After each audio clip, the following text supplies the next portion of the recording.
ഇതുപോലെ മറ്റ് സംസ്ഥാനങ്ങളിലേക്ക് ഒരുപക്ഷെ ഏറ്റവും കൂടുതൽ മൈഗ്രേറ്റ് ചെയ്തിട്ടുള്ളത് കേരളത്തിലേക്കായിരിക്കും. മറ്റ് സംസ്ഥാനങ്ങളിലേക്കും കേരളത്തിലേക്ക് കൂടുതൽ പേർ മൈഗ്രേറ്റ് ചെയ്യാൻ കാരണം ഇവിടുത്തെ ഉയർന്ന കൂലി തന്നെ.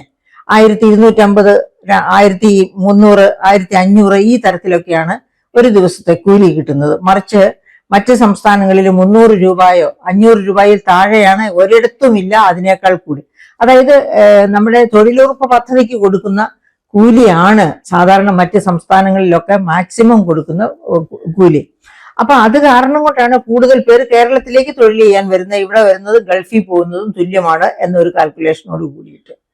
അപ്പൊ എന്താണ് ഈ നരേന്ദ്രമോദിയുടെ ഈ പൊളിറ്റിക്കൽ സ്ട്രാറ്റജി അഥവാ ഇലക്ഷൻ സ്ട്രാറ്റജി അനുസരിച്ച് 10,000 രൂപ ഓരോ വനിതയ്ക്കും കൊടുക്കാമെന്ന് തീരുമാനിക്കുന്നത്? ഇത് തന്നെയാണ് അതിന്റെ പുറകിലുള്ള കാരണം പുരുഷന്മാരിൽ ഭൂരിഭാഗവും മൈഗ്രേറ്റ് ചെയ്ത് പുറത്തേക്ക് പോയിരിക്കുന്നു. സ്ത്രീകളാണ് അവിടുത്തെ വോട്ടേഴ്സിൽ കൂടുതലും ഉള്ളത്. ആ വോട്ടേഴ്സിനെ സ്വാധീനിച്ചാൽ ഉന്നത വിജയം, വൻ വിജയം ഉറപ്പാണ്. അതുകൊണ്ടാണ് 10,000 രൂപ വെച്ച് ഓരോ വനിതയ്ക്കും കൊടുക്കുന്നതാകുന്നു എന്ന്. അപ്പൊ ഇത് കേട്ട പാതി, അതായത് ഇത് എല്ലാ സംസ്ഥാനങ്ങളിലും കൂടിയും കുറഞ്ഞ തോതിലുണ്ട്. മരിക്കുന്നതിന് മുമ്പ് ജയലളിത ഭരിച്ചിരുന്നപ്പോൾ തമിഴ്നാട്ടിൽ ഇത് തന്നെയായിരുന്നു, വലിയ തോതിലായിരുന്നു. അത് പക്ഷെ പണമായിട്ടല്ല കൊടുത്തിരുന്നത്.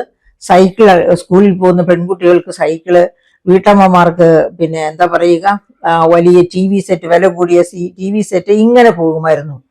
മിക്സി, ഗ്രൈൻഡർ, ഇത്തരത്തിലുള്ളതായിരുന്നു സമ്മാനങ്ങൾ കൊടുത്തിരുന്നത്. അതുപോലെ അതിനെയും കവച്ചു വയ്ക്കുന്ന തരത്തിലുള്ള ഫ്രീബിയാണ് ബഹുമാനപ്പെട്ട പ്രധാനമന്ത്രി ബീഹാറിൽ അനൗൺസ് ചെയ്തത്.